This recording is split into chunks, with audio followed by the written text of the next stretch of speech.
اللہ اکبر اللہ۔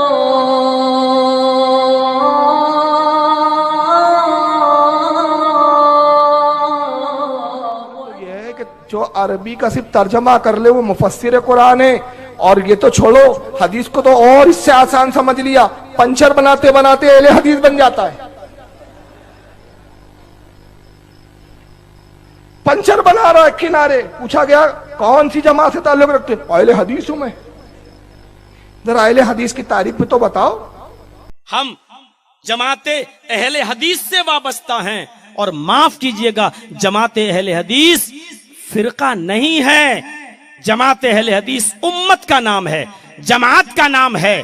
فرقہ شخصیتوں کی بنیاد پر بنتا ہے، جس کا نام کتاب و سنت کی بنیاد پر رکھا گیا ہو کبھی فرقہ نہیں ہو سکتا ہے۔ فرقہ بزرگوں کی شخصیتوں کی نام پر رکھے جاتے ہیں۔ ہم ابو حنیفہ کے نام پر حنفی فرقہ بنا سکتے ہیں، امام شافعی کے نام پر ہم شافعی فرقہ بنا سکتے ہیں۔ اسی طریقے سے اہل حدیثوں کے درمیان بہت سے بزرگ آئے، ہم ثناء اللہ کو بڑا بزرگ مانتے ہیں، لیکن ثناء اللہ کے نام پر ہم نے کوئی فرقہ ثنائیہ نہیں بنایا۔ ابن تیمیہ کو ہم بہت بڑا بزرگ مانتے ہیں، ہمارے درمیان بہت بڑے بزرگ تھے، لیکن اہل حدیث نے کبھی تیمی کے نام سے کوئی فرقہ نہیں بنایا۔ ابن قیم ہمارے درمیان بڑے بزرگ گزرے ہیں، لیکن کبھی ہم نے ابن قیم کے نام پر کوئی فرقہ نہیں بنایا۔ فرقے بزرگوں اور شخصیتوں کے نام پر بنتے ہیں، ہم تو امت ہیں۔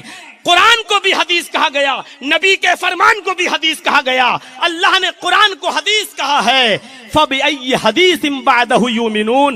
لوگو، ہم نے جو حدیث اتاری ہے نہیں قرآن، اس حدیث کے بعد تم کس کتاب پر ایمان لاؤ گے؟ اللہ نے قرآن کو حدیث کہا ہے، اللہ کے نبی نے اپنے خطبے میں کہا ہے فَإِنَّ خَيْرَ الْحَدِيثِ كِتَابُ اللَّهِ۔ سب سے بہترین حدیث اللہ کی کتاب یعنی قرآن ہے۔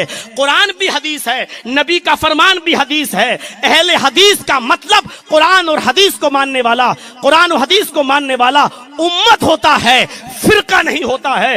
جو بھی قرآن اور حدیث کو مانتا ہے وہ امت کا فرد ہے۔ اگر ایک حنفی قرآن و حدیث کو مانتا ہے تو وہ بھی اہل حدیث ہے، ایک شافعی اگر قرآن و حدیث کو مانتا ہے تو وہ بھی اہل حدیث ہے، ایک بریلوی اگر قرآن و حدیث کو مانتا ہے تو وہ بھی اہل حدیث ہے۔ اہل حدیث کوئی مولوی جرجیز کی بات کی جاگیر نہیں ہے کہ وہ صرف وہ اور اس کے چاہنے والے اور ماننے والے اپنے آپ کو اہل حدیث کہیں۔ اہل حدیث امت کا نام ہے، اہل حدیث فرقے کا نام نہیں ہے۔ فرقہ بستیوں اور بزرگوں اور شخصیتوں کے نام پر بنتا ہے، امت کتاب و سنت کی بنیاد پر بنتی ہے۔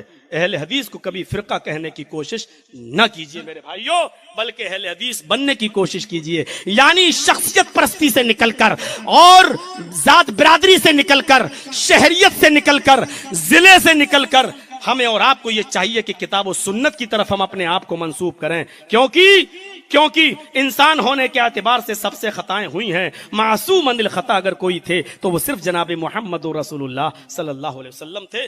مجھے کوئی تنقید نہیں کرنا ہے، ایک چھوٹی سی بنیادی بات تھی جو میں نے آپ کی طرف۔ ہر دور میں ہر حال میں حق بات کریں گے، ہم عظمت اصحاب کی ہی بات کریں گے۔